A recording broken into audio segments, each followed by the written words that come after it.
hardly matters. You're too late. Bray and the rest are prisoners. You might as well surrender. All this time, ever since you came back, everything you told us was a lie? I knew it. You didn't see her with the Chosen. She was her queen. I never could believe you were faking just to protect the kid. Welcome to Series 2, Episode 51 of Conversations on Eagle Mountain, a podcast about the tribe. I'm your host, Lance, and joining the podcast panel today is Liz. Hello. Sabine. Hi. And Carlin. What up? With episode notes done by Matt and myself. So Series 2, Episode 51, the screenplay was done by David Fox. It was directed by both John Callan and John Reed. And the episode synopsis were read out by Sabine. Bray is concerned for Danni as the Chosen hold the tribe leaders captive. While back at the mall, the extent of Trudy's deception finally becomes clear.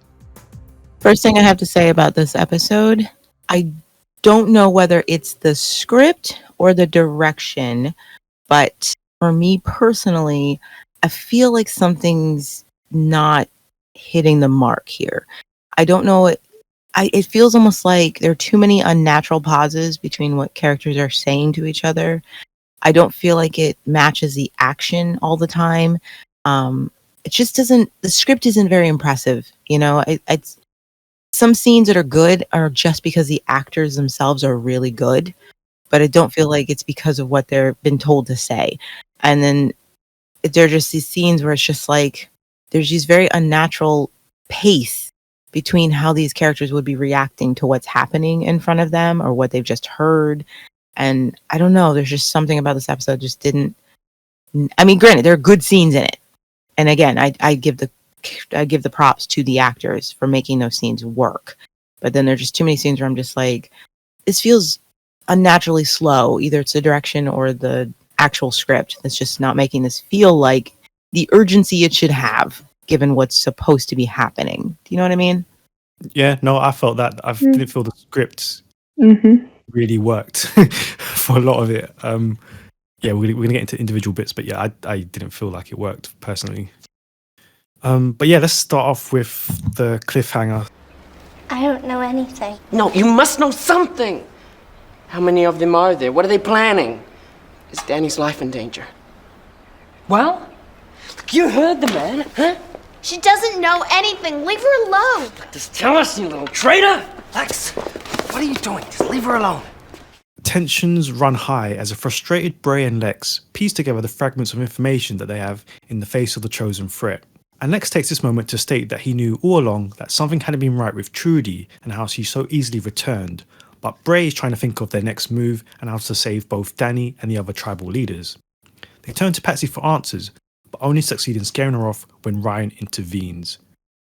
This leads to Chloe running after her, and she tells her that they need to go back to the mall to warn the others, but Patsy says that she's too scared to go back and face Trudy. So yeah, quite a bit in that opening scene. What would you make of the emotions of the different characters here? Oh, Lex. I don't know, it felt so very fitting for Lex to instantly say, ooh, I knew it wasn't right. I knew it, and this is just, even though he was one of the people who said, no, she's back, everything's fine.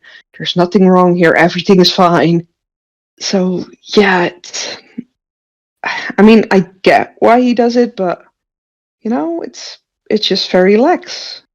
And Bray just really doesn't want to think about it.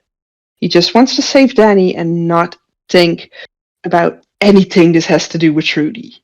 I do like this opening scene.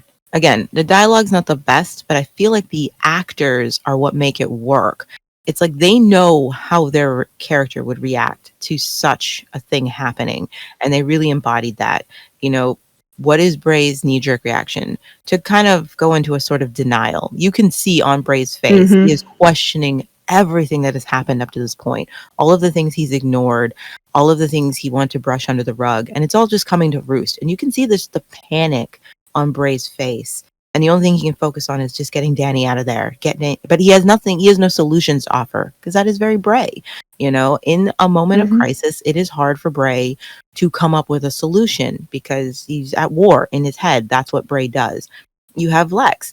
who I felt Caleb did a really good job of, yes, falling into his habit of blaming someone else and claiming he was right all along because he doesn't want to admit that he too was also fooled by Trudy. And I also got the sense that Lex is grappling with the fact that the reason he was fooled by Trudy was because he felt guilty for what had happened to Trudy, you know, and the fact that she saved his life. That's why he so easily fell in line with whatever she had to say. And then you have Ryan, who is so used to being, you know, third in command, fourth in command, watching these two men, waiting for them to come up with something. But you can see all the things that Ryan is concerned about. He has a wife at the mall. Patsy's like his daughter. He's concerned for her and what's been happening to her. And I thought that was great. And I liked Patsy, the way she froze, because Patsy is just coming to grips with the fact that Trudy, someone she loved and trusted, has been lying to her this whole time and caused her to fool their whole family. And it's, how do you organize your thoughts about something like that and have answers for people? I mean, this is the first time you've allowed yourself to even think about it, you know?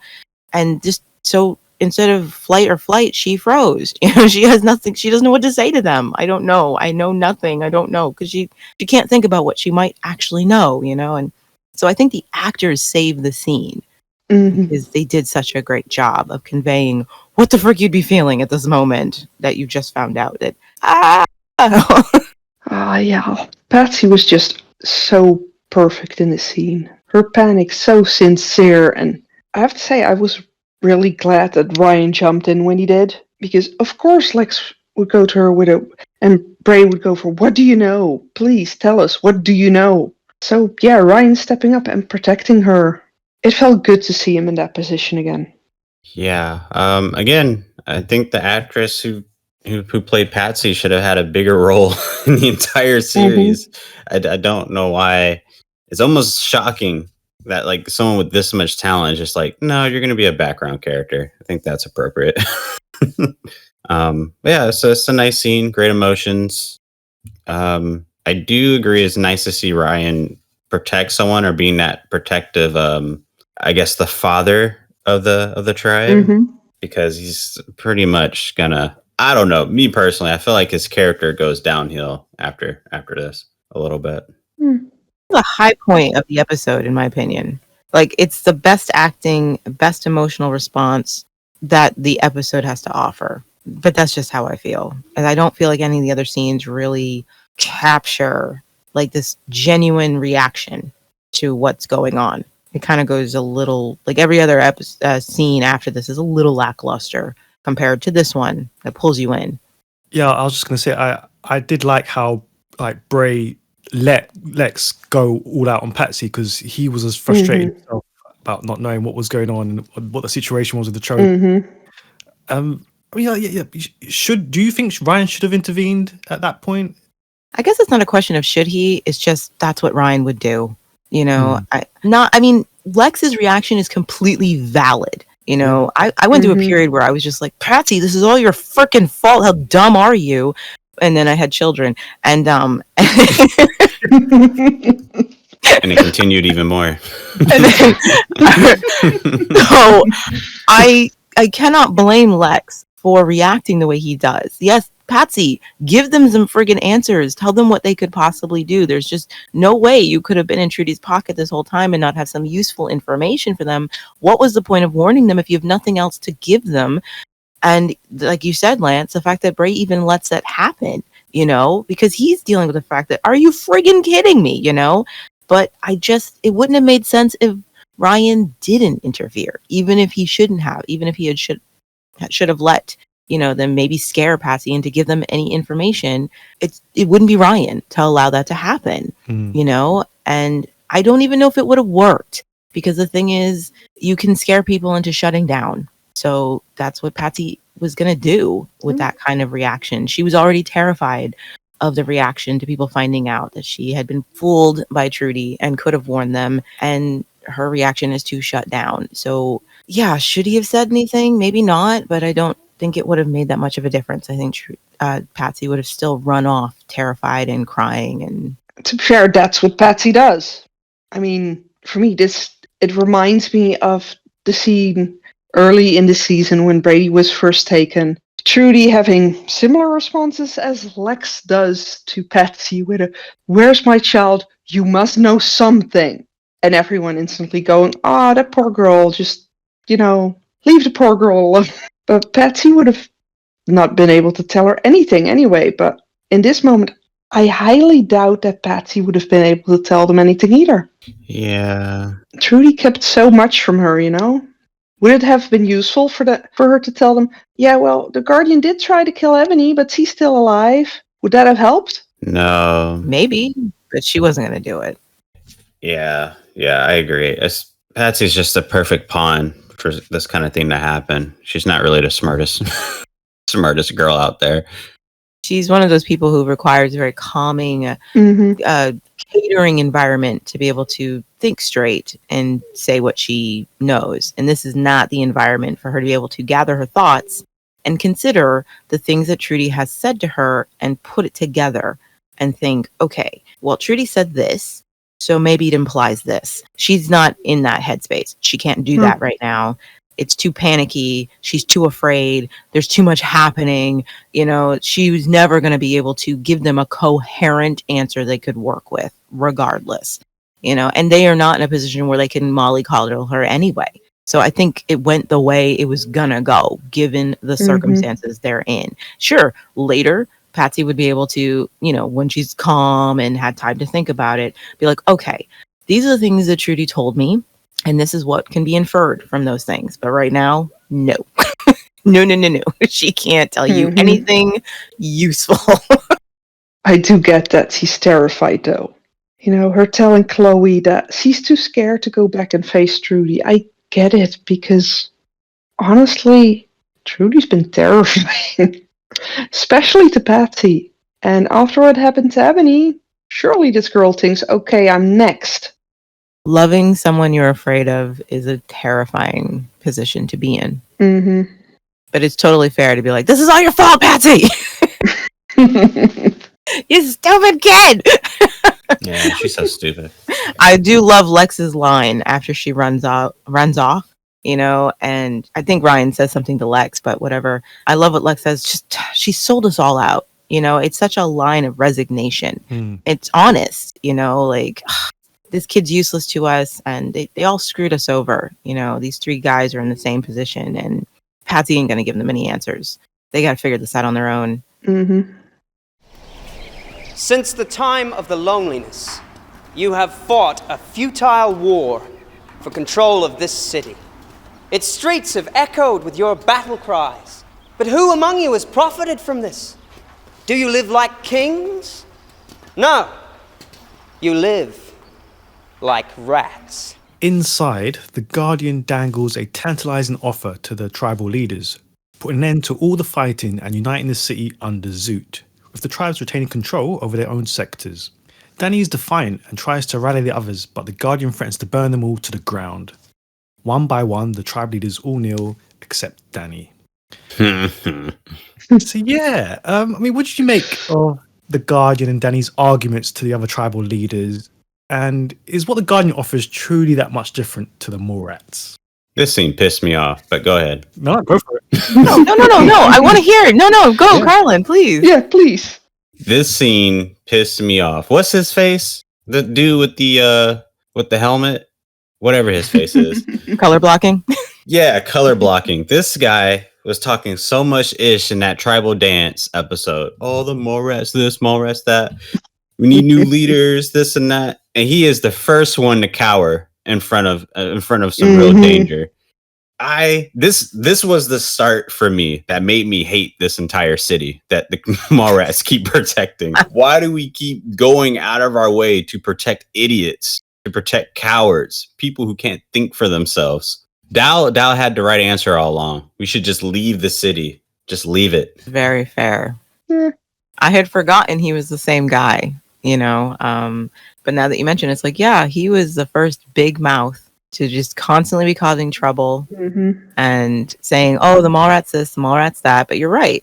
The first time someone used a strong arm on him, he was just like, okay, whatever you want. I'll do whatever you want. And he literally says that, whatever you want, I'll do it. this is the one scene where I think the dialogue is great. Damon delivers his lines spectacularly. He's not even wrong what he says about their situation. This city, all you guys have been doing is fighting over the scraps, and who has frickin' won? What has been the point of all this ridiculousness? You know? And I think even his offer, like it's so historically accurate. He might as well be Persia, like trying to conquer Greece at this point. Like that's what he reminded me of. I'm like, you guys are just a bunch of warring city-states. I'm trying to unite you under a banner of peace. Even his offer isn't that terrible. You would still have your own sectors. He's offering more than the Mallrats did, which is pretty messed up. Like you could run your sectors the way you want. All I'm asking, he's basically just saying, I'd ask you to pay taxes to, the United Front, and I can understand why for some of that leaders, it's not the worst thing they've been offered before. They're being offered a freedom of their liking, but sure, they pay tribute. They're paying fealty. That's all to this higher power that'll pretty much leave them alone for the most part. And I'm like, he's not wrong in what he's saying. I feel like the scenes between he and Danni could have been more powerful and more poignant if Danni had actually fought for freedom. But the problem is, I remember Danni literally telling these kids, if you don't do what we want, you get sick and die. How is that much different than the Guardian saying, you worship the Zoot, our little god we made up, or you die? Like, I can understand some kids being like, that's not the worst deal we've been given, to be honest. Danni tried to screw them over. The Guardian hasn't so far. Yeah. They're trying to make it seem like these scenes between Danni and the Guardian are just like, they're trying to reminisce. It's almost like they're trying to do what they did with Amber and Ebony in season 1. But it worked in season 1 because Ebony and Amber actually stood for the things they were saying. Here, Danni does not stand for what she's claiming she stands for. We just watched her through a whole season doing things that aren't unlike the Chosen. Did Danni kill anyone by her own hand? No. But when you basically tell someone, you either get this virus that we know will 100% kill you or do what we want, it's not much different. It really isn't any different. We have seen her lie and cheat the public just so she could keep power. So these scenes don't work with her being like the last standing vigil of light against darkness. Like, yeah, agreed. Yeah, I mean, I am glad that she didn't instantly give in, though. Yeah, it's great. Like, this could have been so powerful for Danni that she's still standing up against this. But it's like, I watched you all season. I've seen the things you've done, Danni. I know what you stand for, regardless of what you try to say you stand for. I know you mean good. I know you're not a malicious person, but that doesn't change what you have done, how you have acted out your agenda. And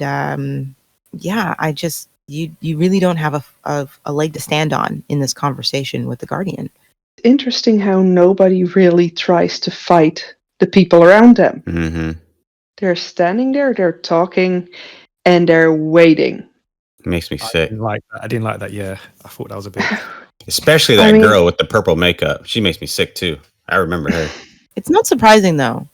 I mean, they tried to put up a fight with the Mallrats, and they had no choice but to finally bend the knee then. And sometimes a strong leader's best move is to bend the knee. I mean, what is the Slytherin motto? You live to fight till tomorrow. And it's actually one of the smartest things you can do when you are in an unwinnable situation. You don't pull the Gryffindor card and be like, well, I'm going to go out fighting right now. It's like, if you have more to worry about than yourself, sometimes you have to be like, okay, all right. Sometimes you need to know when I've lost this argument, I need to regroup. Okay, fine. You win right now. Okay. That doesn't mean I'm going to give up, but it made sense to me that these kids were just like, oh boy, this is not something we can win right now. And we need to think, each one of them was like, I have to think about myself and my tribe right now. See, I get that, but nobody really tried. They didn't even for a moment try to grab one of the sticks from the girls around them. They're soft. They're soft. That's what it is. If it was one or two tribes taking, like, reflecting on the safety of their own people, I would have understand. But they all did. I was like, it didn't seem reasonable, and like it didn't seem realistic. That especially the demon dogs did not. Yeah. Like, There's some warrior tribes in there. For Zoot to kneel to Zoot? No, come on.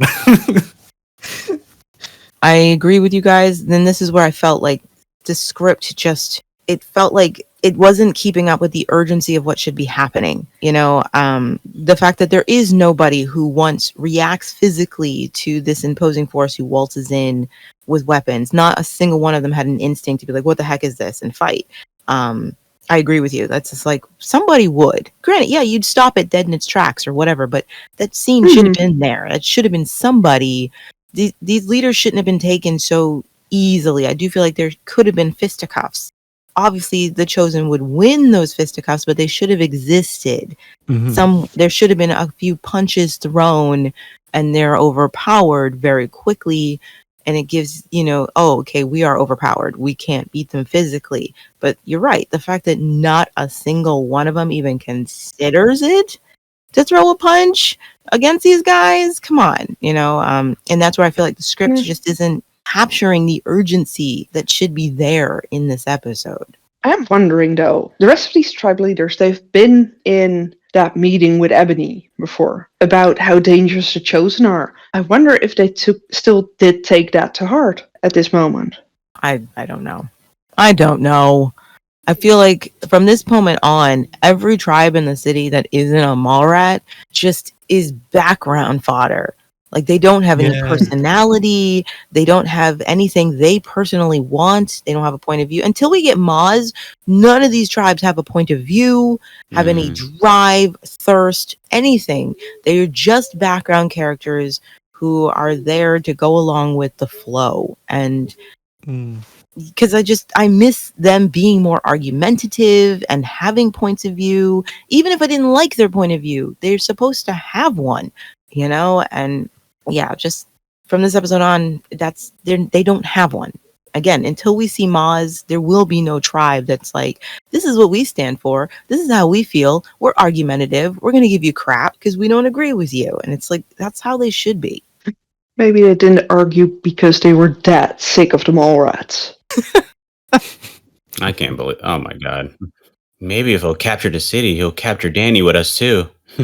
It almost speaks to just an exhaustion of how, like, I mean, if you ever even needed evidence that the Mallrats have not done a good job running the city, it's this immediate surrender right here. That not a single one of these kids is like willing to fight for what the city is right now. That they're all willing to be like, you know what? Sure.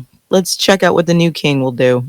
Like, that says something about the Mallrats leadership. That, like, Danni can't get a single one of them to agree with her, even if they're a little apologetic, because some of them seem to like her. And they're just like, sorry, Danni. Like, no. You and what your tribe wants is not worth fighting for, Because it's not like the Mallrats have fought for any of their tribes. No. It's not like the Mallrats have prioritized any of their tribes' well-being. I wouldn't fight for her either. No, I'm sorry, Danni. This is not an insult to you. But if I were living in the city under the Mallrat rule, I wouldn't fight for you either. I would. Yeah, and then seeing what the Guardian is offering, unlike Danni with her, do our bidding and we might just let you have what you want. And he just says, you can do whatever you want as long as you are loyal to us in the end. It's kind of like people wondering why Trudy didn't tell the Mallrats, hey, the Chosen have let me go, but they still have Brady help me get her back. It's because they already failed her before and didn't give a crap. So she said, I'm going to have to go this alone. I can't depend on you to help me. So I could see these tribe leaders being like, we're surviving the way things are. But no, I don't depend on the Mallrats to get us out of this. I have to go it alone. Yeah, they don't have the faith that the Mallrats will, solve this for them. So why try? Yeah, this entire scene made me sick. If anything, that entire pool scene with everyone broke out fighting, that should have happened here. Or at least a small bit of action. Something, just something that just shows resistance. Yeah, I agree. We should have had at least one tribe being like, I don't like being ruled by anybody. Especially when you consider how many argument some of these tribe leaders have given during times when it wasn't even necessary to give an argument. Right. So yeah, this definitely should have been a time for at least one of them to be like, hell no, I don't think so. Who are you? At this point, when I watched it, no more did I want to hear any other tribe speak out about what they want for this city. No more. Yeah, from now on, I will really miss the personalities of the other tribes because they just don't feel like they exist. They're Sims. Yes, NPCs. We've got to get out of here right now. What happened? The Chosen, they're back. The Chosen have disbanded, Alice. It can't have been them. Let me think. The leader's got long blonde hair, wears a white robe, likes talking about Zoot a whole lot, and throwing people off a building. Ring any bells? You people do what you want. I've got to find Allie. Back at the mall, Alice returns with her warning of the Chosen's return, which Trudy immediately tries to discredit, claiming that she's in league with Ebony, but the Chosen are a step behind and invade the mall. As the others, all still blissfully unaware, debate the worth of Alice's words, the game is up as Patsy returns and reveals the truth. So yeah, panel, another packed scene. What did you make of the Morats' reluctance to accept Alice's initial warning, Patsy finally speaking up, and then Celine's words to Trudy? Oh, I'm sorry. I understand them being confused. I do. I get that. That would be really shocking. You've already accepted that, all this stuff about Trudy. But if Alice comes in and tells you, you guys, the Chosen are out there and they're coming, and you have the nerve to be like, what? Why would Alice say something like that? Can we trust her? Like, you deserve to be captured at this point. Exactly. You don't deserve to be saved, okay? You guys, how dumb. This is poorly written. I get it. They need these guys to hesitate long enough that they can be captured. Fine. But give them smarter dialogue to get there. Yeah. It's Alice. It's Alice, you guys. If it were Lex, fine. I would buy them being like, Lex, okay, what is going on? What has he been drinking or whatever? But it's Alice. Same if it would have been Danni, but to doubt Alice of all the people who has no reason to say this. If it were Ebony, that could have been a brilliant scene. If Ebony waltzed in and told you, you guys, the Chosen are out there, everybody being like, okay, all right, who's been smoking ether? We can't trust anything that comes out of her mouth. Then this scene would be perfect. But it's Alice. You can't set Alice up as the most honest and true of people that nobody has a problem with in that entire mall and have these people doubt her word when she's run back to the mall after she's left it because of some emotional turmoil, but she came back for her little sister and you and doubt her. Like, come on, it doesn't work. She's the wrong character for it. Wrong character. I even love the fact she was like, you guys can argue among yourselves. I have to find my sister. I ain't got time for this. Are you kidding? Yeah. Which, seems very fitting for Alice. Yeah. I mean, as much as we could say about the scene, that's perfect. I hate that scene. I even like the setup of it. I don't like how it makes no sense that this group happens to be walking towards the exit anyway. Like, the staging of it doesn't work. Like, what were you all doing over here in the first place? Where were you going? Nobody has been to the marketplace in ages. The market isn't even open. So what were you all doing walking towards the sewer exit in the first place when you were all just in the cafe? I don't think the staging is good. I don't think the dialogue is good. I don't even think the line delivery of the dialogue is very good. And then, of course, Trudy following them made sense. But it's like, where were they going in the first place? Like, everything about this scene just doesn't work for me, except Alice saying, screw you people, I'm going home. Yeah.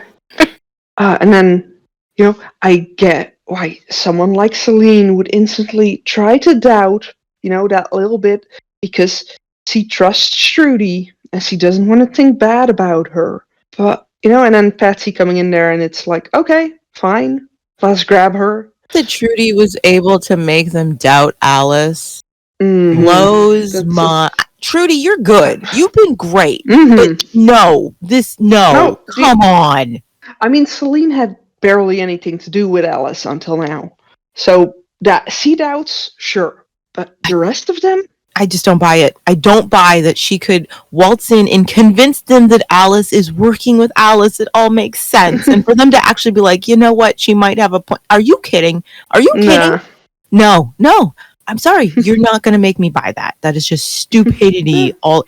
Patsy's the one who has to walk in and confirm Alice's story before they think, oh, yeah, it doesn't make sense what Trudy just said. Like, get out of here. Get out of here. With the way they respond, they had it coming.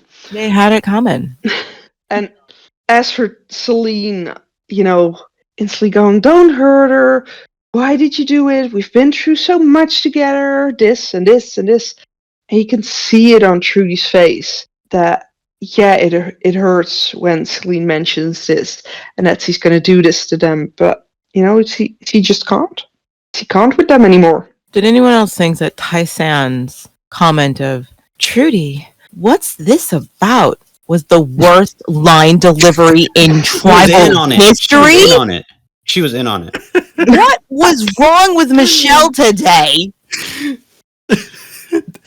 I hate that line. I hate that line delivery. I'm sorry. I hate it. I hate the scene. I hate it.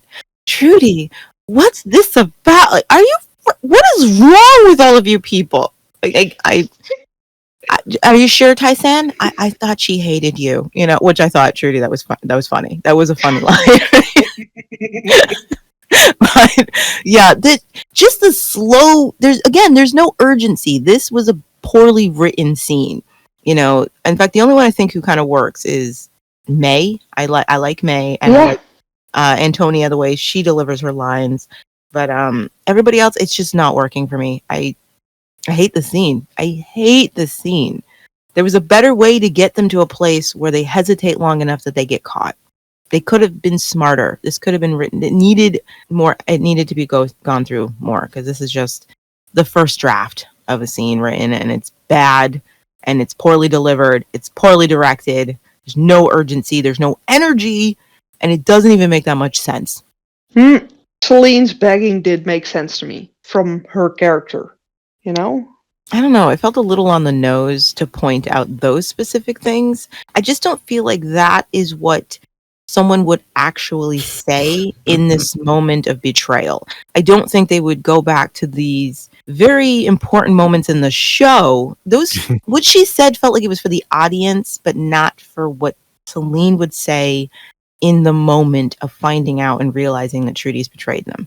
That's not how actual people talk. That's not the things that would first come to mind. I cannot see an actual person going back to, again, the pinpoints of the show. Again, those moments she's mentioning are important to the show and what Trudy's gone through with her tribe. But they're not what a person would actually say in that moment of feeling betrayed. I just don't feel like that was natural dialogue. It was pointed dialogue. Yeah. I get it. I know why it's there, but it didn't feel organic to me as what you'd say at this moment that this person has betrayed you. You might think it later, but it's not what you would say out loud. I know why it's there, though. But yeah, I mean, if anything, she'd be going like, "You officiated my wedding." Like, she'd bring it back to herself. Yeah, that did seem odd. Yeah, you're right. That's more what Celine would normally do.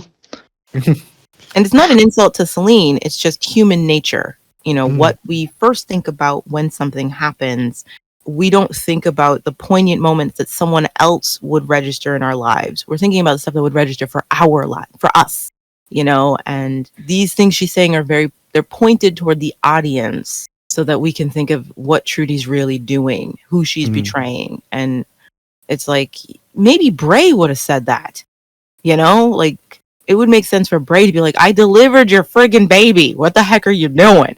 But it doesn't make sense for Celine to be saying that right now. Again, I know why it's there, though. I'm just like, I hate the scene. It needed another draft. Yeah. No, it needed to just be scrapped altogether. I think this is one of the main problems on why shows shouldn't have like 52 episodes, because there tends to be a lot laziness happening when constructing a lot of them, because there's just so many. And I don't know how, like one of the last episodes of the season, of one of the best seasons, you decide to go full lazy mode. It's beyond me. The more we dissect this episode, the more I hate it. This is going to be one of my worst episodes. like my least favorite episodes of the entire series. I do like May. I like her pragmatic reaction to finding this out. Like, I like the things that she's saying. Like, I knew it. You guys didn't see her. You know, these are natural things to be saying. Like, you guys convinced me that she was, you know, one of the good guys. But I was there. I saw it. You know what I mean? I knew she wasn't faking it. And then I even like her pragmatic attack. Like, we don't have to hurt her. We'll just hold her hostage. She's their supreme mother. That would be a very smart move, you know? Yeah, May's practical. Yeah, I like Casey being like, why can't we hurt her? She hurt us. I liked that moment. Like, that was a natural reaction. Like, why can't we hurt her? She just screwed us over, you know? But Tyson, I love you, but go home. You did not show up for work today, clearly. I do like the scene between Alice and Ellie and Jack.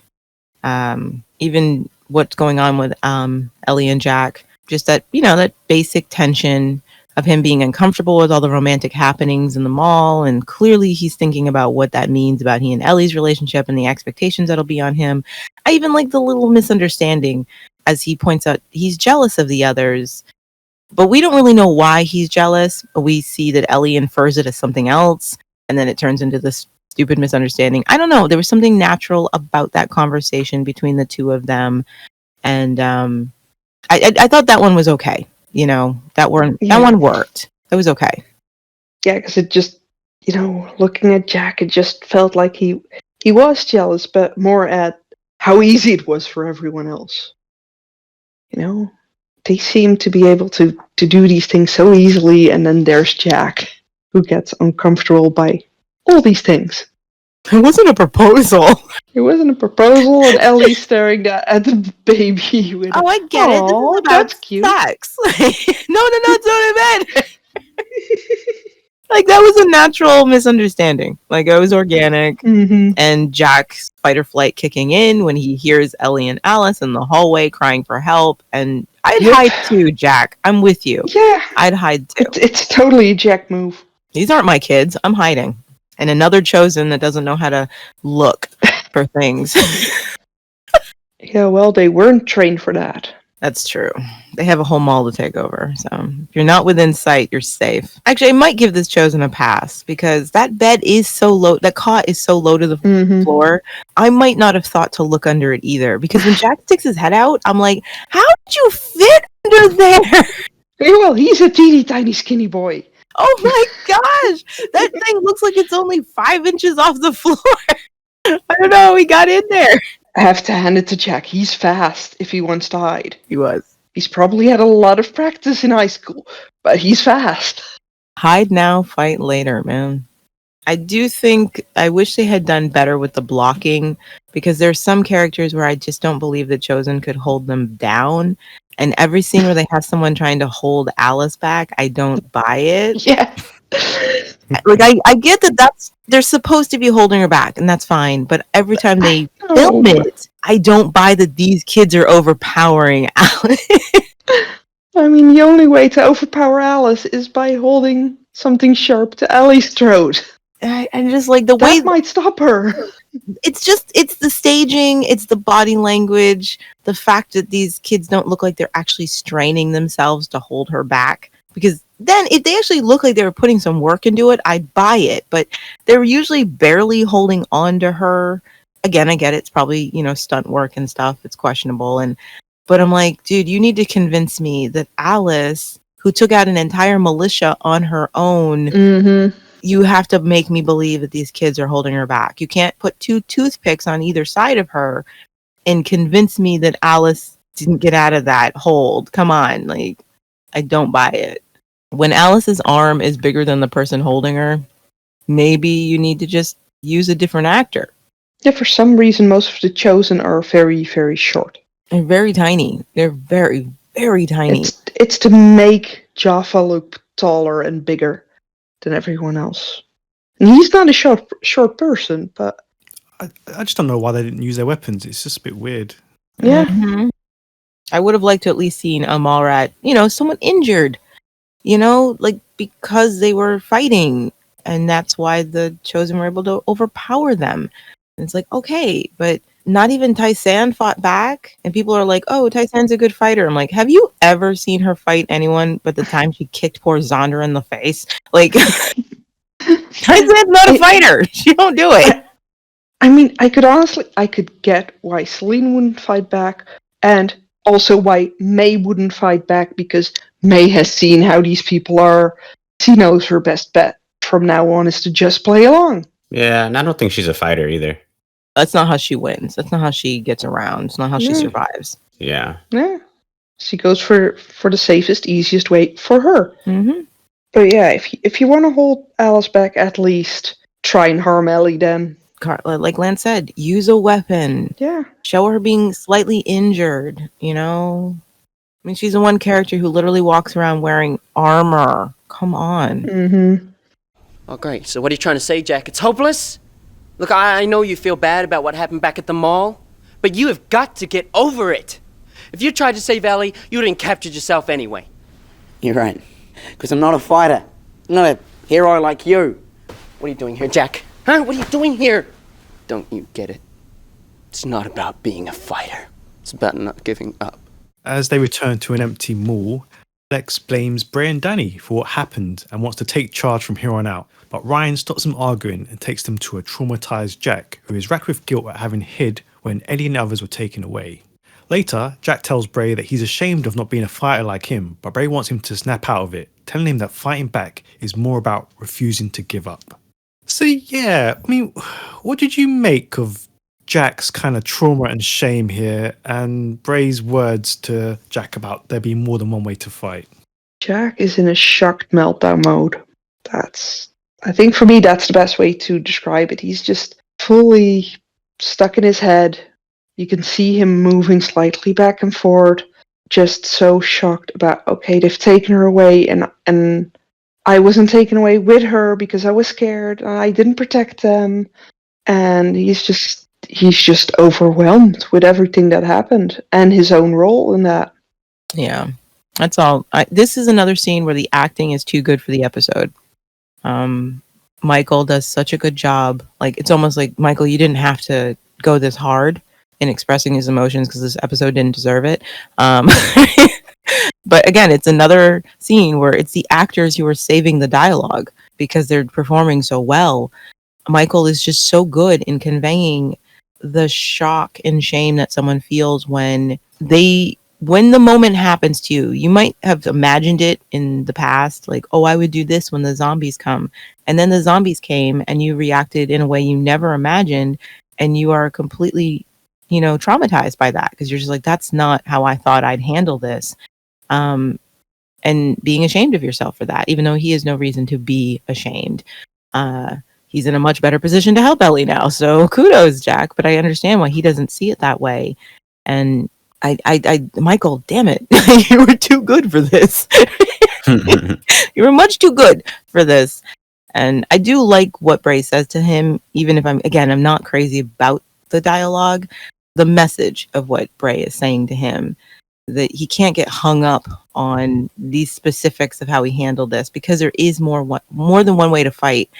Like right now, you're actually more useless to Ellie than you were when you hid, Jack, because you cannot function. You can't get past it, and you need to. And he's using some tough love to get him there. And that's cool. Like, I like that. I love the reaction of the boys when they get back to the mall. It felt very in character for all of them. Of course, Lex and Bray are going to have a go at each other. And I even like the fact that Bray throws Lex a bone and just accepts fault for this whole mess. Mm-hmm. And I love that Ryan is the one who has to play dad and say, okay, you boys done? Because we have a bigger problem than which one of you has a smaller dick. Let's go. Mm-hmm. So I thought that was very well handled. It says a lot about these characters and what they bring to the story, and how useless Bray and Lex are just stuck together. They always need a third party to keep them focused. I love Bray and Lex together, but they need an anchor. They absolutely do to get anything done. And I love that right now it's Ryan. Ryan is the one keeping these two idiots focused on the bigger picture. Because Bray is just like, Danni. And Lex is like, it's your fault. And Ryan is like, could we save everyone, please? That's my wife, too. I love that. He's just like, my wife's gone, too. Can we focus? All right? Now is not the time. Yep. And then, it's so logical that Lex instantly goes, Jack, come on, stop fooling around, tell us. And Bray just shushes him with a easy, Jack, are you hurt? It makes sense that that Lex would instantly want to pressure him to give details, to tell them what happened. And Bray just goes, okay, first let's make sure Jack is okay. Because Bray is more used to having to calm people down before they can say anything. Because, well, how long has he dealt with Trudy again? And with Danny? I feel bad for Jack in this scene, though. Yeah, Michael really sells that moment. Again, too good for what he's actually having to say. His acting is too good for the script. I agree. I'm already just tired of this episode. I really don't like it anymore. Okay, Carlin, I feel your pain. I've had many an episode where I was just like, I quit. Do the podcast without me. I'm done. The more I think about this episode, the more I hate it. I rather them go through another fight with pillows again than due to the city just being so stupid. The pillows were at least a passive resistance. Yeah, at least. Yeah, that's more of a resistance than the demon dogs and the gulls and everyone put up against the Chosen. I still can't believe that. Your warrior tribes, y'all are so soft. No, I'm honestly, the more I think about it, the more I'm convinced that they were just so sick and tired of Danny that they'd rather have the Guardian lead them all. Has to be. Either that or they're fake thugs. Come on, guys. We can't give up hope now. The boys are still out there, What? By boys, you're talking about Lex? What, Orion? Held captive in the hotel, Celine tries to keep up the Moratz's spirits, while Casey is angry at Patsy, and Danny apologizes to Chloe for not listening to her concerns about Trudy earlier. Newly reunited with the real Brady, a cheerful Trudy sends for Patsy, but Patsy refuses to join her. What did you make in general of the Moratz's actions whilst in captivity? It felt a little too short, to be honest. I felt like a lot more should have been said between these guys. I feel like they only touch on a fraction of what these guys would be saying to each other in this moment. But the things they're saying aren't bad. I'll give them that. I'm glad that somebody apologizes to Chloe. Kudos to you, Danny, for being the first to step up and say there was one of us who wasn't fooled, admitting that she herself was fooled. That's awesome. Why didn't everybody else say, yeah, Danny's right. We're sorry, Chloe. I liked that. Thank you, Danny. Thank you for realizing that very quickly and stepping up and saying something about it. Casey being upset.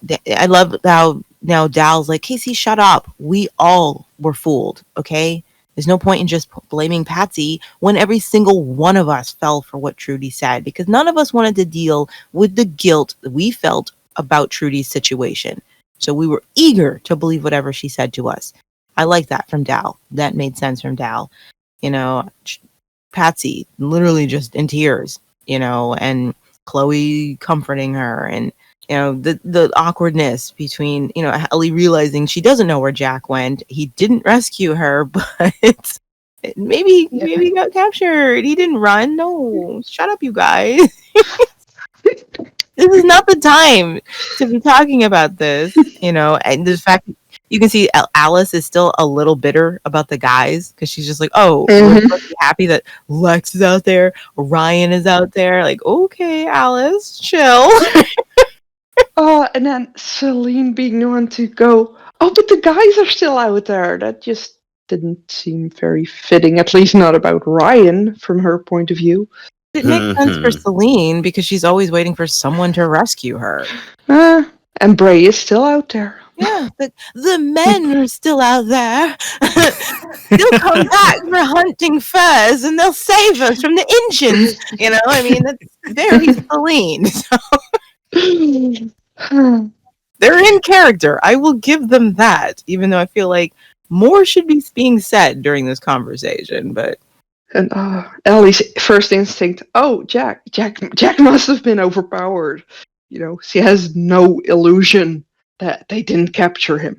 It keeps coming back to that annoying, toxic masculinity idea that because Jack's a male, he's supposed to be some like sword-bearing hero, and it's like, dude. Yeah, but Ellie doesn't think like that. She instantly goes, he must have been overpowered. But that's actually that's part of it. Like, it's actually contributing to the idea that if Jack didn't fight back, he must have been overpowered. Not that he just took the practical course and ran, because he's a guy. He's not supposed to do that. You know what I mean?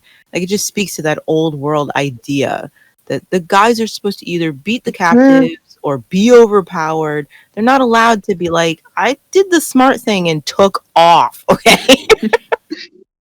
See, for me, it just felt like she had no faith whatsoever that he would have stood a chance. That's more how it felt like to me. But I mean, he wouldn't have. Let's be honest. Jack's a small guy. He wouldn't have stood a chance. He would have been overpowered.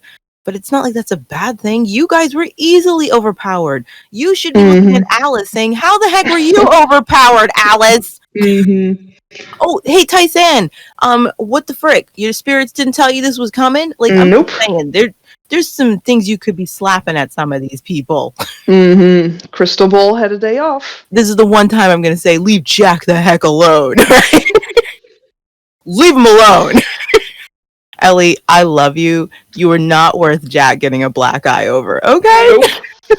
He did the wise thing, and he hid. Yep. 100%. Oh, just an old idea. You're in a theater with your girlfriend and the place catches fire. And the comedian goes, and your girlfriend's going to look at you like, what are we going to do? Like, what do you think we're going to do? I'm scared too. And then that chosen member standing there and going, which one's Patsy? Poor kid. Poor child hasn't been through enough. I love that scene between her and Trudy. I think it says so much about how the chosen mess with you. Everything Trudy is saying to Patsy, this is how we saw the Guardian talk to Trudy the same way.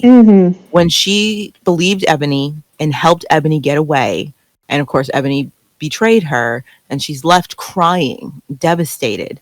And look, remember the way he talked to her? This is exactly what Trudy's doing to Patsy. Like, Patsy, you failed, but it's okay, because I did too the first time. And she's being so sweet and comforting. And it's Brady. Don't you want to hold her? And Patsy reacts to that love. And she's eager to accept it, but she catches herself. Like, kudos to you, Patsy, for recognizing the trap and saying, no, you're messing with me. You know what I mean? It doesn't change anything. That what you've done. And then how cold Trudy goes, because we've seen again the Guardian do the exact same thing to her whenever Trudy would defy him. All that love, all that sweetness would shut off. You deny their dissent. You take it from them. It's like, you will get nothing good from me unless you do what I want. Take her away. You know what I mean? And I was proud of Patsy because I know how hard that must have been for her, especially at her young age.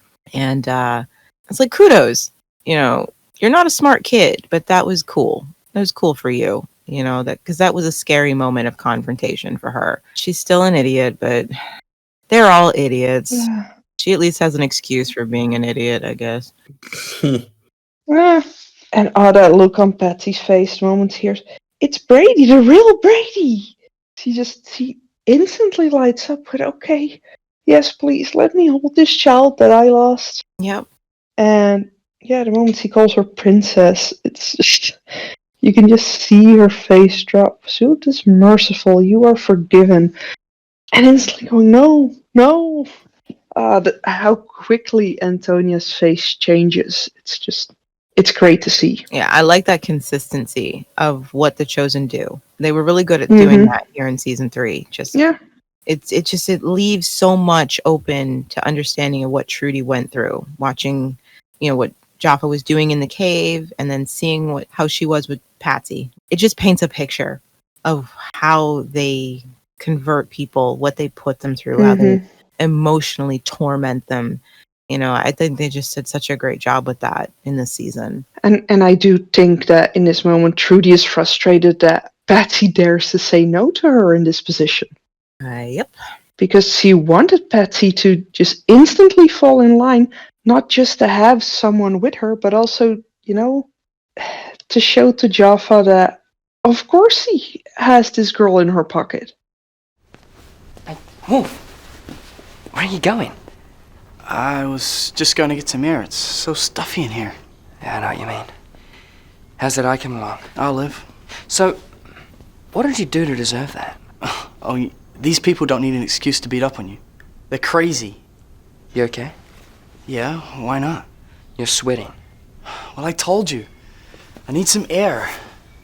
Hey.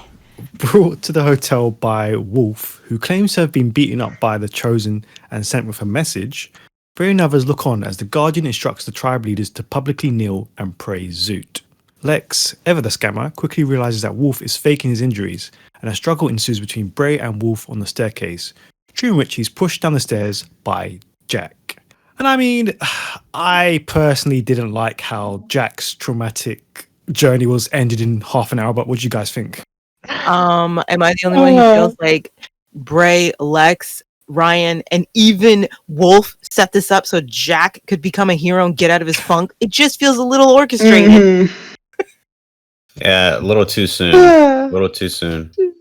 May I just say, I do like that Jack is the one to push him down his stairs to his demise after he first suspected Wolf of being after Ellie. I like the basic message of the scene. I like that Jack has his moment to be a hero, something he didn't think he could be, and he needed it clearly because he's not able to function, blah, blah, blah, blah, blah. I think it, like Carlin says, it might be a little too soon for him to have this moment so he can function. But okay, it's fine. But I just feel like the way it's orchestrated, it's a little too on the nose. I think it's weird that Lex, who is suspecting something is off by Wolf, is still caught off guard by Wolf. Like, Lex, you're having this conversation with him because you suspect he's not being honest. So how is he able to get the drop on you? Like, I don't understand how Bray, who is bigger than Wolf and should be able to take him on physically, isn't able to until 90-pound Jack swoops in and chucks him down the stairs. I'm happy Jack gets his hero moment. Kudos to you, Jack. Awesome. But it's just, I don't think the scene is done that well. That's my problem with it. I don't think it's a very well done scene. I think it could have been put together a little better, blocked a little better, and yeah, it just feels a little too on the nose that this is the moment Jack needs to realize, okay, I am a hero. I can save Ellie. You know what I mean? It's just like, fine, I'll let it slide, but it's not a great scene. It has its moments, though. This scene's trash now that I look at it. It's as if it's saying Jack is a man now. He has his first kill. Pretty much. Yeah. He killed the wolf. It just adds to that toxic masculinity that Jack can't be a hero unless he physically takes somebody out. And it's like, I thought Jack, the whole point of Jack was that you don't have to be a man by these metrics, you know? And I just feel like this kind of defies that point. And I thought that was a great point, because how many young men looked up to Jack watching this show? Because they weren't Lex. They weren't Bray. They weren't even a Ryan, but they were a Jack. And you're basically telling them that you're not a man unless you beat someone up. And I'm like, Jack's not a man until, as Carlin says, he gets his first blood. And I'm just like, I don't feel like this was necessary. I would have been much more prouder of Jack if he had just realized on his own, you know what I mean? I need to save Ellie. You know, sure, I hid. It was a smart thing to do. I just don't think this was necessary. I don't even think it was necessary for them to deal with Wolf anyway. It seemed pretty pointless, but it's just to be like, hey, Jack's a man now. He's over his trauma. Lex could have just knocked him out. Could have just knocked him out. They didn't get any information out of him that they couldn't have gathered on their own. The only thing Wolf brings to the table is he tells them where Danni is being held. That is it. Yeah, and when something's happening. It's basically just a scene so that Jack can get his gang teardrop tattoo, you know. And it's like, I don't think Jack needed that as a character. No, he didn't. I didn't like it at all. Like, that's not who Jack is, and that doesn't validate him as a character because he took out Wolf. It doesn't make him brave. You know, he didn't need this to be brave. Jack has shown his bravery in so many ways. He didn't need to beat up this guy and throw him down the stairs for me to think that he's brave. You know, this was actually, looking at it now, it was the first time I actually realized that Jack threw him down the stairs. I just assumed he ran into him and it was an accident. Oh, he flung him. Yeah. He flung his And butt that- down the for, stairs. for some reason, that never really registered before. Because my brain didn't connect Jack with doing something like that. And kudos to the actor who played Wolf. Have you ever tried to fall down the stairs and not hurt yourself? And make it look realistic? Not bad, kid. Not bad. I would have kicked him for good measure, just to make sure he was actually unconscious. Yeah. He's down. He's staying down. Not our problem anymore. That is the tribe. Yet, for some reason, they did not check, and they didn't wait to see if he would get up and run away and rat them out to the Guardian. Yeah, you guys had the same problem with Top Hat, so maybe you should verify the kill. Throw him down the other flight, just to make sure. You know, over a balcony. Seems to work for you guys. Tie him up. Just tie him up. Oh, But yeah. that would have been badass if they would have like totally Shooted him? No, breach the chosen meeting with the rest of the tribes, and Bray's just on the balcony with Wolf's body. He's like, Guardian! Catch! Hello there. And then just throws him. It wouldn't have worked, though, because the Guardian didn't give a crap about Wolf. He's not a chosen. He's just a freelance spy, so... Yeah. I get that the scene is fun, and I'm sure lots of viewers found it fun, and they were happy that Jack got his moment. I just don't feel like it was necessary for Jack. Scene, Jack didn't need the scene to validate his freaking manhood, you know, and No. I just think it gives off that red. But I'm glad they did deal with Wolf. Yeah, I'm glad they did with Wolf, but I don't like the overall message of what it says about Jack as a person, that this was necessary for him to be a man. It's like, no, it wasn't. One of the things I always liked about the show is that there's different versions of masculinity and femininity, and no one way is right. So I don't like when these pointed scenes basically say, this is what you have to accomplish to maintain your masculinity or your femininity or whatever, you know. Jack deserved better. He deserved a moment where he maintained his validation on his own, or his friends validated him without this. And that's what made Jack say, okay, let's get Ellie or something. You know, I just don't think he needed a fist fight to realize I'm a man and I can save her, you know? Yep. Yeah, it's basically so not Jack that I forgot about this happening at all. I'm surprised Jack didn't cut a piece of Wolf's hair and put it on his clothing for like a trophy. Rip out his heart, Jack. You have to take a bite out of it now. No. The head and hang it on the wall. Wow. This will make for a great souvenir. Because it's not like he didn't fail Ellie. No. You know, I hate this idea that you're expected to save someone because of your gender. He would have been no good. He would have been captured. That's what would have happened. And it wouldn't matter what sex he is. That's what would have happened. So the fact that he happens to have something between his legs dangling is he was supposed to do one thing over the other is crap. And I don't like that messaging, you know? He did the wise thing. Wish more people had that sense. He's in a better position to actually help her now, you know? And again, is anybody looking at Tysan, who's supposed to be able to take care of herself? I'm sorry, it just annoys me that she's a fake too. She did nothing to defend herself or anybody else during this physical altercation, but nobody says anything to her. Yeah, where that judo kick that you did to Zandra? Where's that at? Exactly. Like, it just annoys me that Jack is getting flack for not saving Ellie, but Tysan didn't save anybody.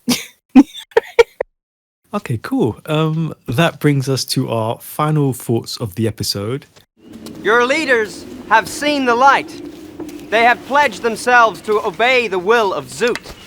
Now they come before you to praise him and to invite you all to join us. For only through the love of Zoot Can you be chosen? So Bray watches on in fear as he wonders if Danni's stubbornness will win out over her sense of caution and survival. However, with no other options available to her, and the only one left standing, a reluctant Danni finally gives in to the Guardian and kneels. So yeah, what do you make of the cliffhanger ending there? The best lines he ever said. Sorry, I had to. I'll say this. Ella's acting is on point. She gave a very good performance. Even if I don't like the script, even if I don't think the face-off between her and the Guardian is very poignant, considering the things that she herself has done, and I don't feel like the Mallrats are all that different from the Chosen, Ella put in a good performance. I liked her. I thought she did a great job. And I liked the struggle on her face and the fact that she doesn't want to give in and you don't know if she's going to. And I like the fact that his veiled threats that if she doesn't, everybody is going to die. Like, he's happy the others have bowed, but he's leaving it on Danni's head. Because one of the things he says, he goes, it's too bad. Like, he says, like, I like what you've done, brothers. I appreciate your gesture. Too bad you're not all unanimous in this. That's a veiled threat that if Danni doesn't give in, he'll still kill all of you leaders. And I liked that on her shoulders, that realization that her actions affect other people.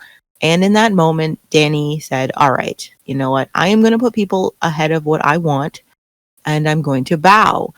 I thought she did a great job in that performance, even if I don't think it all works. She did great. Ella, gold stars for you. You were very convincing. Because, I really like that we still see the hesitation on her face.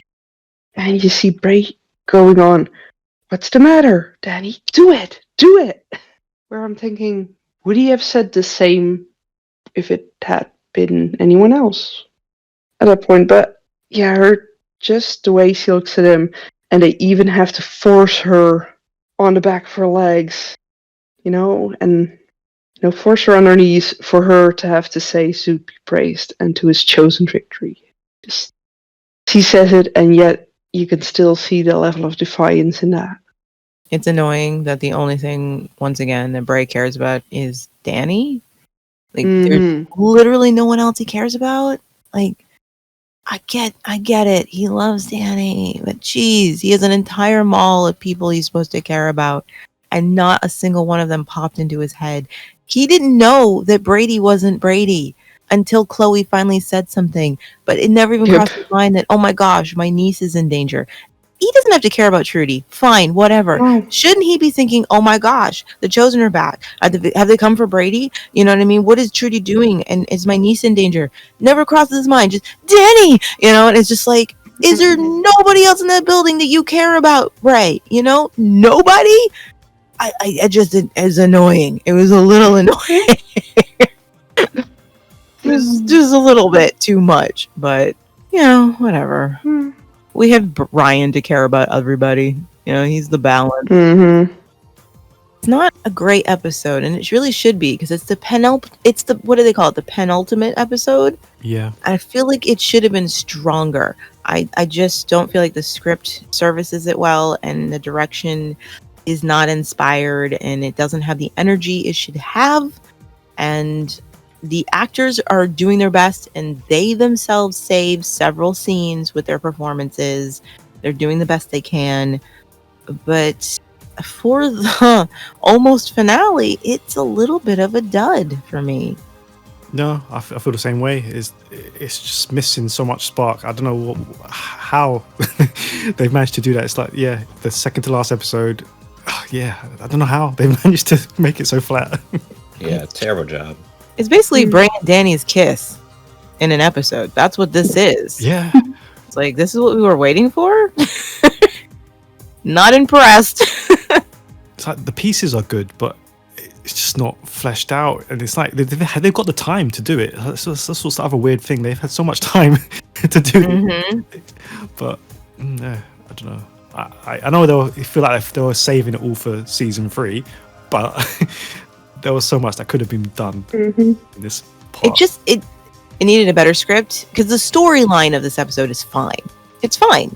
It's just the script and the direction of it. I think even you could have gotten away with the script not being great if the direction had had more energy, more pep, more spark. The cinematography, the editing could have made this feel, just bring up the energy. But I feel like everyone's sleepwalking their way through this episode. And it's like, you really shouldn't be. This is not the episode for it. Yeah. I mean, even that final bit with Bray was going, "Oh, Danni," we went to like run and save her. It just felt empty. It's really good. Like, come on, the love of your life is about to probably get killed, and you're just like, really? I am really at this point. I'm missing Costa boats a lot because these shots are so bland. There's lacking creativity, the angles, everything. I miss Costa so much. The beginning of season 2 may not have been great, but his direction made a massive difference in how I felt about scenes being shot. That brings series 2, episode 51 to a close. Thank you very much to the panel. And if you'd like to take part in a future episode of the podcast, please do send us a message on our Facebook page, on our website, thetribe.co.uk. So we'll see you next time for the finale, episode 52. Until then, bye. Bye. Later. Bye.